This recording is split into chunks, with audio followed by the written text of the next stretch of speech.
મિત્રો, આજના એઆઈના જમાનામાં ઘણી બધી વસ્તુઓ એવી છે કે ભવિષ્યમાં જે આપણા થા ભૂતકાળમાં જે 6 કલાક 7 કલાકમાં કામ કરતા હતા એ આજે 10થી 15 મિનિટમાં થઈ જાય છે.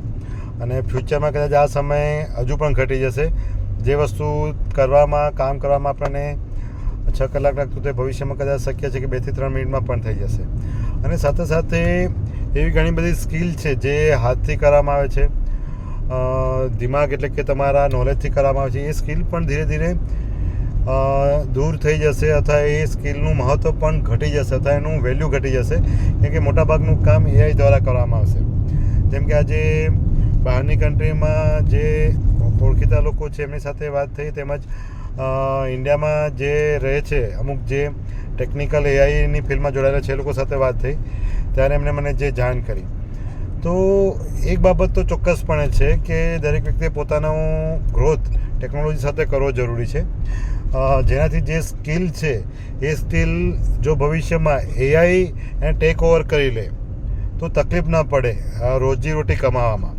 પણ અમુક સ્કિલ એવી છે કે એઆઈ આવ્યા પછી પણ શક્ય છે કે એની વેલ્યુ હંમેશા રહેશે. જેમાંની એક સ્કિલ છે કોમ્યુનિકેશન, એટલે કે તમારી વાતચીતની કળા, તમારી લોકો સાથેની વાતચીત કરવાની જે કળા છે, કોમ્યુનિકેશન સ્કિલ, એ ક્યારે પણ એઆઈ એને હેન્ડ ઓવર નહીં કરી શકે.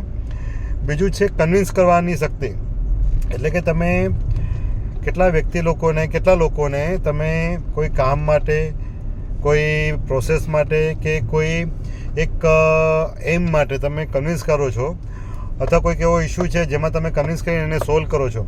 જો કન્વિન્સિંગ પાવર જેનામાં હશે તો એમની વેલ્યુ, જે નેગોશિએટર તરીકે કામ કરતા હોય છે, એઝ એ વચ્ચે મીડિયેટર તરીકે કામ કરતા હોય, એક પ્રોફેશનલ એક્સપર્ટ તરીકે કામ કરતા હોય છે, કાઉન્સલર તરીકે કામ કરતા છે, તો આ લોકોની સ્કિલ ક્યારે હેન્ડ ઓવર અથવા ટેક ઓવર નહીં થાય.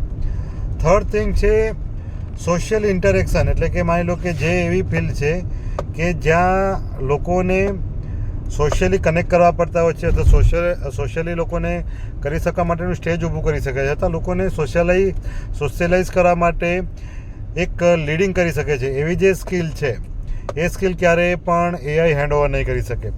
ચોથી વસ્તુ છે સેલ, એટલે કે માની લો કે જે વસ્તુ સેલ કરવાની જેની એબિલિટી, જે સ્કિલ છે માર્કેટમાં, જે ખાસ કરીને પ્રોફેશનલ લોકો પાસે જે હોય છે, જે બિઝનેસમેન પાસે હોય છે, એ સેલ કરવાની જે ટેલેન્ટ છે, સ્કિલ છે, એ શક્ય છે કે એઆઈ એ ક્યારે ડેવલપ નહીં કરી શકે.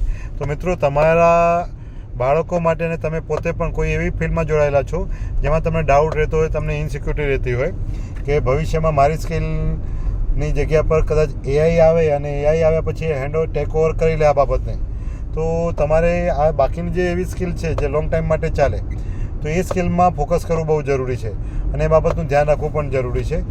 તો આ બાબતમાં ખાસ ધ્યાન રાખવું. Thank you.